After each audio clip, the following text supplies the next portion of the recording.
Good morning, my dear friends. I, Devang V. Thakkar,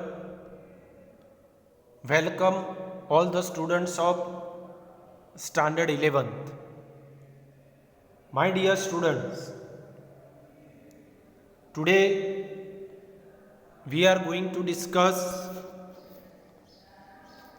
Unit number 6, Read to Dating Technology. વિદ્યાર્થી મિત્રો, આજે આપણે dating ટેકનોલોજીનો અભ્યાસ કરીશું. લાસ્ટ લેક્ચરમાં સસ્પેક્ટ આઈડેન્ટિફિકેશન વિશે આપણે ચર્ચા કરી હતી. આજે આપણે ડેટિંગ ટેકનોલોજી વિશે થોડીક માહિતી મેળવીશું. હવે ડેટિંગ ટેકનોલોજી એટલે શું અને ડેટિંગ ટેકનોલોજીનો ઉપયોગ કેવી રીતે કરી શકાય તેની આપણે ચર્ચા કરીએ. ડેટિંગ ટેકનોલોજી મતલબ થાય સમય નિર્ધારણ ટેકનોલોજી. ડેટિંગનો મતલબ થાય સમય નિર્ધારણ. ઉદાહરણ તરીકે કોઈ પ્રાચીન વસ્તુ અથવા પ્રાચીન જો કોઈ પદાર્થ અથવા પ્રાચીન જો કોઈ ડેડ બોડી મળી આવે તો એ કયા સમયની વસ્તુ છે એ વસ્તુનો સમય નક્કી કરવા માટે જે ટેકનોલોજીનો ઉપયોગ કરવામાં આવે છે તેને વિદ્યાર્થી મિત્રો ડેટિંગ ટેકનોલોજી કહેવામાં આવે છે. ઉદાહરણ તરીકે ડાયનોસોરના અવશેષો મળી આવ્યા હોય, એનું હાડપિંજર મળી આવ્યું હોય તો વૈજ્ઞાનિકો આ ટેકનોલોજીનો ઉપયોગ કરી અને તે ડાયનોસોર કયા સમયમાં હતા, કઈ સદીમાં હતા, કેટલા વર્ષો પહેલાં હતા અને તે સમય દરમિયાન શું થયું હતું, કઈ ઘટનાઓ બની હતી, એ સમય નક્કી કરવાની જે ટેકનોલોજી છે તેને વિદ્યાર્થી મિત્રો ડેટિંગ ટેકનોલોજી તરીકે ઓળખવામાં આવે છે. So let's try to get the information about dating technology.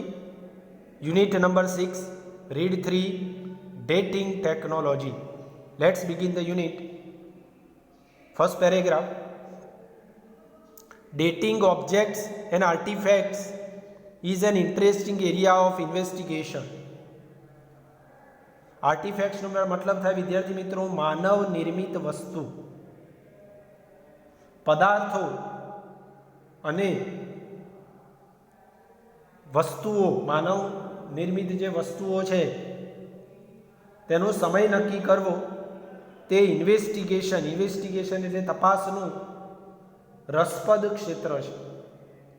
એટલે કોઈ પણ જે પદાર્થ છે, કોઈ પણ જે માનવ સર્જિત વસ્તુ છે તેનો સમય નક્કી કરવો તે તપાસનું એક રસપ્રદ ઇન્ટરેસ્ટિંગ એરિયા છે. ઉદાહરણ તરીકે ભાલો, બરછી પેંક અથવા આવા વસ્તુઓ મળી આવ્યા હોય તો રાજા મહારાજાઓ કેટલા વર્ષો પહેલાં આનો ઉપયોગ કર્યો હતો તેનો સમય નક્કી કરવો તે ખૂબ જ રસપ્રદ વિષય છે. Investigators need to date objects to understand what happened around them and when it happened. ઇન્વેસ્ટિગેટરનો મતલબ થશે તપાસ કરનારાઓ. તપાસ કરનારાઓને વસ્તુના સમય અને તેની આસપાસ શું બન્યું હોય અને ક્યારે બન્યું હોય તે સમજવા માટે તે જરૂરી છે. એટલે માનો કે કોઈ વસ્તુ મળી આવી તો એ વસ્તુની આજુબાજુ શું થયું હોય, શું ઘટનાઓ બની હોય, ક્યારે તે ઘટનાઓ બની હોય તે સમજવું ઇન્વેસ્ટિગેટર માટે ખૂબ જ જરૂરી છે. માનો કે ડાયનોસોરના અવશેષો મળી આવ્યા હોય તો એ સમય દરમિયાન કઈ ઘટનાઓ બની હતી, શું થયું હતું તે તપાસકર્તાઓને જાણવું ખૂબ જ જરૂરી હોય છે. It also helps to understand at what time in a history particular object was used. આ ઉપરાંત તે એ સમજવામાં પણ મદદ કરે છે કે ઇતિહાસમાં કયા સમયે તે વસ્તુનો ઉપયોગ થયો હતો. It also helps to understand, તે સમજવામાં પણ આપણને મદદ કરે છે કે ઇતિહાસમાં કયા સમયે તે વસ્તુનો ઉપયોગ થયો હતો. એટલે માનો કે કોઈ વસ્તુ મળી આવી તો ઇતિહાસમાં તે વસ્તુનો ઉપયોગ કયા સમયે થયો હતો તે સમજવામાં પણ આપણને મદદ કરે છે. Such investigations are taken up by scholars studying historical civilization, rocks, ancient cultures or crime investigators. કેટલાક ઇન્વેસ્ટિગેશન છે. ઇન્વેસ્ટિગેશનનો મતલબ થશે તપાસ. એટલે વિદ્વાનો દ્વારા, સ્કોલર એટલે વિદ્વાનો દ્વારા આવી તપાસો, હિસ્ટોરિકલ સિવિલાઇઝેશન એટલે કે ઐતિહાસિક સભ્યતા, માનવ સભ્યતા. હિસ્ટોરિકલને કહેવાય ઐતિહાસિક, સિવિલાઇઝેશનને કહેવાય માનવ સભ્યતા, રોક્સ એટલે ખડકો, એન્શિયન્ટ કલ્ચર એટલે પ્રાચીન સંસ્કૃતિઓ, અને ક્રાઇમ ઇન્વેસ્ટિગેટર એટલે અપરાધ તપાસકર્તાઓને ખૂબ જ મદદ કરે છે. એટલે વિદ્વાનો દ્વારા આવી તપાસો છે, એના દ્વારા એ શેનો અભ્યાસ કરશે? સ્કોલર છે એ હિસ્ટોરિકલ સિવિલાઇઝેશનનો અભ્યાસ કરશે, ખડકોનો અભ્યાસ કરશે, પ્રાચીન સંસ્કૃતિનો અભ્યાસ કરશે, અથવા જે ગુનાઓ થયા છે એની તપાસકર્તાઓમાં આ તપાસકર્તાઓને ખૂબ જ મદદ કરે છે. તો મિત્રો, વિદ્યાર્થી મિત્રો, ફર્સ્ટ પેરેગ્રાફમાં આપણે જોયું કે કેવી રીતે ડેટિંગ ટેકનોલોજી કોને કહેવાય અને ડેટિંગ ટેકનોલોજીનો ઉપયોગ શું હોય તે. Let's see the second paragraph. Several techniques are used to establish the ages of various ancient natural objects and artefacts. વિદ્યાર્થીઓ, એસ્ટાબ્લિશનો મતલબ થાય સ્થાપના કરવી, વેરિયસનો મતલબ થાય વિવિધ, અનેક ગણા, અને નેચરલ ઓબ્જેક્ટ્સ એટલે કુદરતી વસ્તુઓ, પ્રાકૃતિક વસ્તુઓ. તો વિવિધ પ્રાચીન કુદરતી પદાર્થો અને માનવ સર્જિત વસ્તુઓની એજ, ઉંમર સ્થાપિત કરવા માટે અસંખ્ય ઘણી બધી તકનીકનો ઉપયોગ થાય છે. કેટલીક આપણને કુદરતી પ્રાચીન વસ્તુઓ મળી આવે, માનો કે કોઈ મેડિસિન મળી આવે, કોઈ ખડક મળી આવે, બરાબર, માનો કે હીરા, ચાંદી, સોનું, આવા ખડકો જ્યારે મળી આવેલા, તો આવી જે વસ્તુઓ છે, માનવ સર્જિત વસ્તુઓ છે, ની ઉંમર સ્થાપિત કરવા માટે કેટલીક ટેકનિકનો ઉપયોગ થાય છે. Various methods are based on radio activity. Radio એક્ટિવિટીનો મતલબ થાય કિરણોત્સર્ગ અણુકેન્દ્રનું વિઘટન. કેમિસ્ટ્રીમાં તમે ભણો છો. તો એક પદ્ધતિ જે છે, ઘણી બધી મેથડ છે, ઘણી બધી પદ્ધતિઓ જે છે રેડિયો એક્ટિવિટી ઉપર એટલે કે કિરણોત્સર્ગ ઉપર આધારિત છે, રેડિયો એક્ટિવિટી ઉપર ડિપેન્ડ છે. One method is radio carbon dating.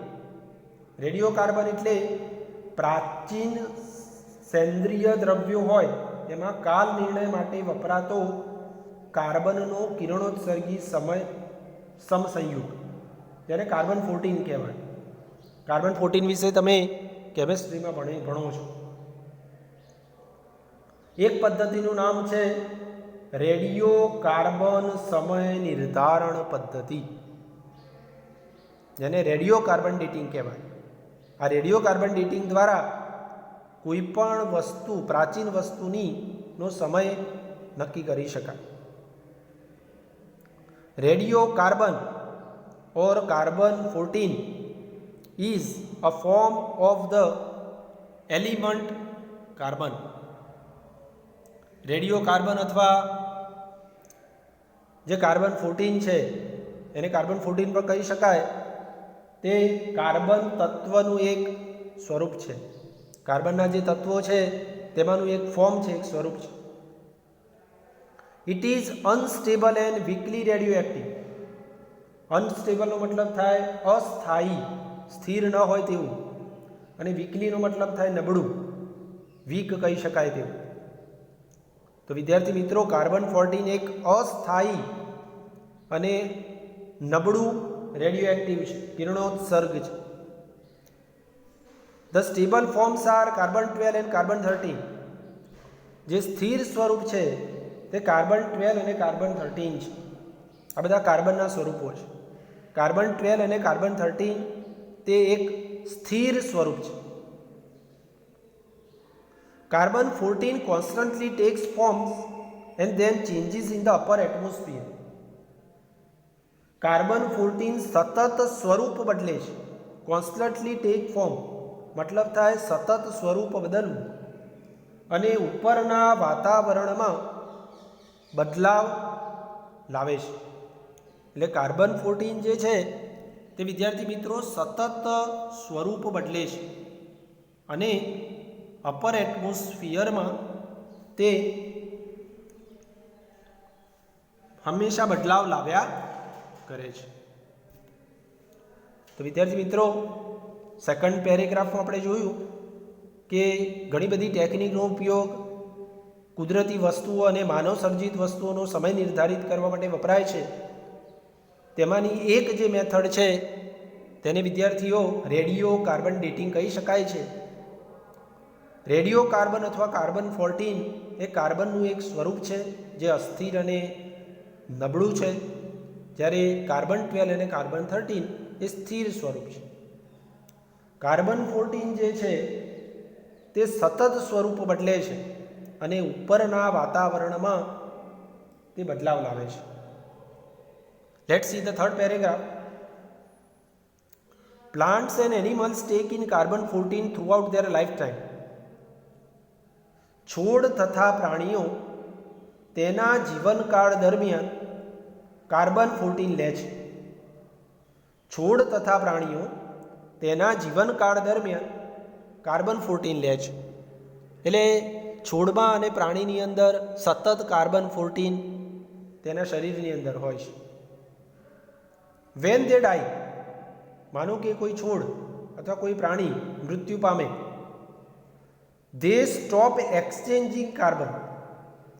તે કાર્બનનું ને એક્સચેન્જ કરવાનું, અદલ બદલ કરવાનું બંધ કરી દે છે. and then starts to decrease at a rate determined by the law of radioactive decay. decay નો મતલબ થાય સડી જવું. law of radioactive decay નો મતલબ થાય decay એટલે ઘટાડો, ઘસાવું, સડો થવું. તો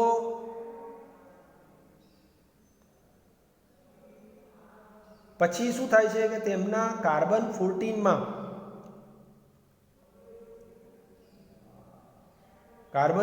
માં કિરણોત્સર્ગ સકાના નિયમ પ્રમાણે ઘટાડો થવાનું શરૂ થાય છે.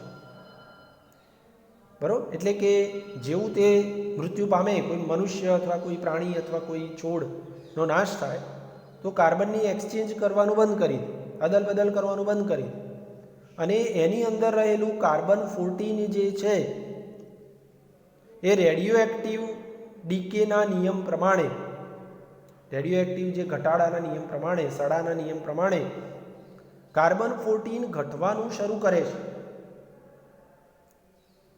ઘટાડો થવાનું શરૂ થાય છે. This method is designed to measure this leftover radioactivity. Leftover નો મતલબ થાય છોડી દીધેલા, વધેલા. આ પદ્ધતિ એવી રીતે વિકસાવવામાં આવેલ છે કે તેમાં બાકી રહેલા કિરણોત્સર્ગ માપવામાં આવે છે. આ પદ્ધતિનું એવી રીતે ડિઝાઇન કરવામાં આવે છે કે કેટલા કાર્બન 14 વધ્યા તેનું માપવામાં નક્કી કરવામાં આવે છે, તેનું માપ નક્કી કરવામાં આવે છે કે સપોઝ આટલા કાર્બન 14 વધ્યા છે તો તેના આધારે સમય નક્કી થાય છે.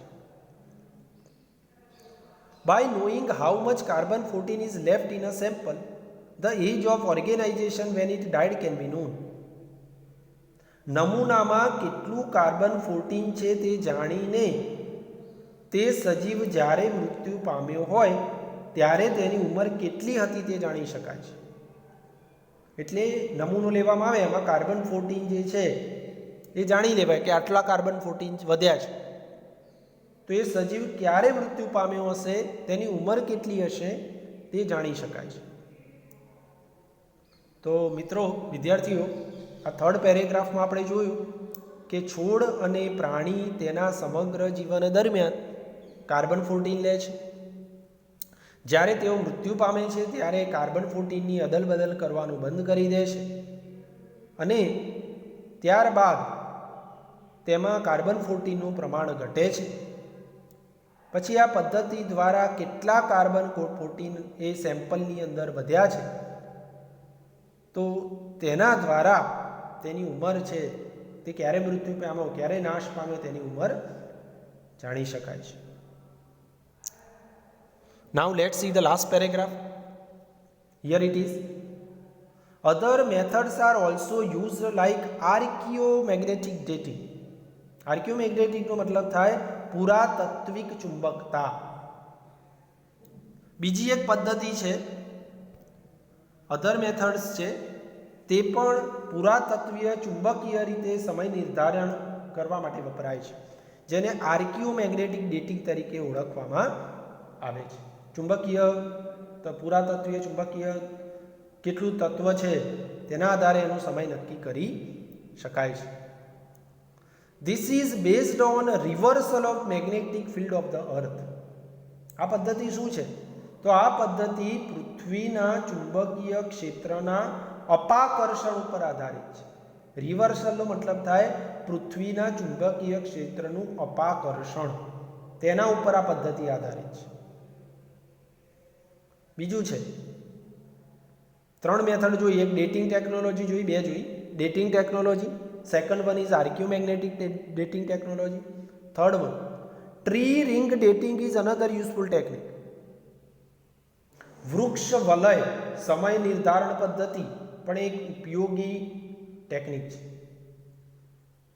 વૃક્ષની અંદર જે રિંગ હોય, વલયો હોય, એ કેટલા વલયો છે તેના આધારે આ વૃક્ષનો સમય નક્કી કરી શકાય છે, જેને આપણે ટ્રી રિંગ ડેટિંગ તરીકે ઓળખવામાં આવે છે. Each year changes occur within a tree by factors like rainfall etc. પ્રતિ વર્ષે વરસાદ વગેરે પરિબળોને લીધે વૃક્ષોમાં ફેરફાર થાય છે.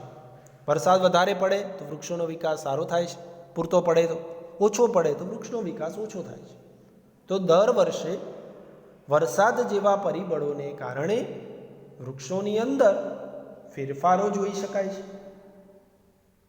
These changes can be seen in the form of a ring pattern within the tree trunks. આ ફેરફારો વૃક્ષમાં વલય સ્વરૂપે વૃક્ષના થડમાં જોઈ શકાય છે. ટ્રી ટ્રંક, ટ્રંકનો મતલબ થડ થાય. વૃક્ષમાં જે થડ હોય છે તેમાં જે વૃક્ષમાં જે વલયો છે, પેટર્ન છે, એ વલય સ્વરૂપે વૃક્ષના થડમાં આ ફેરફારો જોઈ શકાય છે. જેટલા વલયો વધારે થયા હોય તેના આધારે અથવા ઓછા થયા હોય એ વલયોને આધારે એનો સમય નક્કી કરી શકાય છે. These are used as a date fingerprint in this technique. આ પ્રયુક્તિ સમય નિર્ધારણની ફિંગરપ્રિન્ટ તરીકે ઓળખાય છે. તેને આપણે ડેટ ફિંગરપ્રિન્ટ તરીકે ઓળખીએ છીએ. તો વિદ્યાર્થી મિત્રો, આ પાઠમાં આપણે આજે ડેટિંગ ટેકનોલોજીનું સ્ટડી કર્યું. કોઈપણ વસ્તુ, કોઈપણ પદાર્થ અથવા માનવ સર્જિત વસ્તુનો સમય કેવી રીતે નક્કી કરી શકાય તેના વિશે આપણે સ્ટડી કર્યો. ડેટિંગ ટેકનોલોજી, જેને કહેવાય રેડિયો કાર્બન ડેટિંગ ટેકનોલોજી. બીજું આપણે આર્કિયોમેગ્નેટિક ડેટિંગ ટેકનોલોજી. થર્ડ વન જે છે તેને ટ્રી રિંગ ડેટિંગ ટેકનોલોજી કહી શકાય. તો આ આપણો ત્રીજો પાઠ હતો 6થા યુનિટનો. હવે આપણે એની જે એક્ઝામ ઓરિએન્ટેડ પ્રેક્ટિસ છે તે વર્કબુકના આધારે કરીશું. વર્કબુકમાં એના પેરેગ્રાફના ક્વેશ્ચન આન્સર્સ છે તેનો આપણે સ્ટડી કરી અને આગળ વધીશું. તો મિત્રો આ આપણો પાઠ છે. હવે થોડીક એક્ઝામ ઓરિએન્ટેડ પ્રેક્ટિસ તો આપણને અહીંયા આપેલી છે કરેક્ટ ધ ઓપ્શનમાં. તો વિદ્યાર્થી મિત્રો કદાચ MCQ બેઝડ જો પરીક્ષા લેવામાં આવે તો આ પણ પૂછાઈ શકે. તો ચાલો આપણે એની પ્રેક્ટિસ કરીએ. C32 tick the correct option. Question number 1. Radiocarbon dating is described in paragraph number. Radiocarbon dating is described in paragraph number. Answer is 2 and 3. જવાબ આવશે D. Second, this text is about. આ ફકરો શેના વિશે છે વિદ્યાર્થી મિત્રો? આ જે પાઠ છે શેના વિશે છે? તો આ જે પાઠ છે આન્સર આવશે B, radio activity and processes based on it. Radio activity અને તેના ઉપર આધારિત પ્રક્રિયા ઉપર છે. તો second one answer is B. Third one, tree ring fingerprinting, radiocarbon dating and archaeomagnetic dating are related to. આ બધું શેનાથી રિલેટેડ છે? તો આ બધું છે ને વસ્તુઓનો સમય નિર્ધારિત કરવા ઉપર ડિપેન્ડ છે. Therefore the answer is D, investigating the age of object. વિદ્યાર્થી મિત્રો આનો જવાબ આવશે D, investigating the age of objects. Fourth one, ચોથો પ્રશ્ન છે, radiocarbon dating would fail if. Radiocarbon dating નિષ્ફળ જશે ક્યારે? તો વિદ્યાર્થી મિત્રો રેડિયોકાર્બન ડેટિંગ ક્યારે ફેલ જશે? If carbon 14 kept changing form. Answer is A. આનો જવાબ આવશે એ, જો કાર્બન 14 એ ચેન્જિંગ ફોર્મમાં રહેશે તો મિત્રો આ રીતે બોર્ડની પરીક્ષામાં, સ્કૂલની પરીક્ષામાં પૂછાઈ શકે. MCQ બેઝડ છે, ટેક્સ્ટબુક બેઝડ છે, એટલે આપણે ખાસ એની ચર્ચા કરવી પડે. બીજો જે પ્રશ્ન છે એક આવું પૂછાઈ શકે એક્ઝામમાં, match the letter four synonyms. વિદ્યાર્થી મિત્રો આ પણ પૂછાઈ શકે. તમારે સમાનાર્થી શબ્દો પૂછાય તો એ અને બી સામસામે તમારે મેચ કરવાના છે. લેફ્ટ ઓવર હોય તો લેફ્ટ ઓવર એટલે બાકી વધેલા, તો એ ડી જવાબ આવશે, રિમેનિંગ પોર્શન. ફેક, ફેકનો મતલબ થશે નકલી, તો તેનો જવાબ આવશે જી, આર્ટિફિશિયલ. પછી ફિક્શનલ, ફિક્શનલનો મતલબ થશે કાલ્પનિક. Answer is B, imaginary. Trunk, આ પાઠમાં ભણ્યા ઝાડનું થડ, તો ટ્રંકનો મતલબ થશે ટ્રી બોડી. આઈ answer, without branches and roots. પાંચમું, આર્ટિફેક્ટ્સ, હમણાં જ ભણ્યા. આર્ટિફેક્ટ્સનો મતલબ થાય માનવ સર્જિત વસ્તુ. Answer is man made objects. Legendary, લિઝન્ડરીનો મતલબ થાય પ્રખ્યાત, famous. Answer is A. Ancient, પ્રાચીન, ખૂબ જ જૂનું. આન્સર આવશે વેરી ઓલ્ડ, ઈ આન્સર. એવિડન્સ, એવિડન્સનો મતલબ થાય વિદ્યાર્થી મિત્રો પુરાવો. આન્સર આવે proof. Tree ring dating, tree ring ડેટિંગનો મતલબ થાય finding the period of existence through log fire, log figure. Log figure દ્વારા, લાકડામાં રહેલી ફિગર દ્વારા સમય નિર્ધારિત કરો.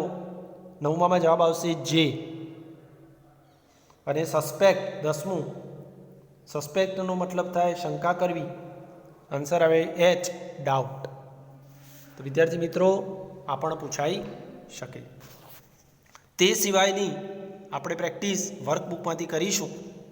તો વર્કબુકના જે ક્વેશ્ચન્સ છે તે આપણે વર્કશીટ દ્વારા પ્રોવાઈડ કરીશું. ઓકે, તો મિત્રો આજે આપણે આટલું સ્ટડી કર્યો. શાંતિથી, ધ્યાનથી આ લેક્ચરને સાંભળી લેવો. કંઈ ખબર ના પડે તો પર્સનલી તમે મને કોન્ટેક્ટ કરી શકો. Okay, thank you, by.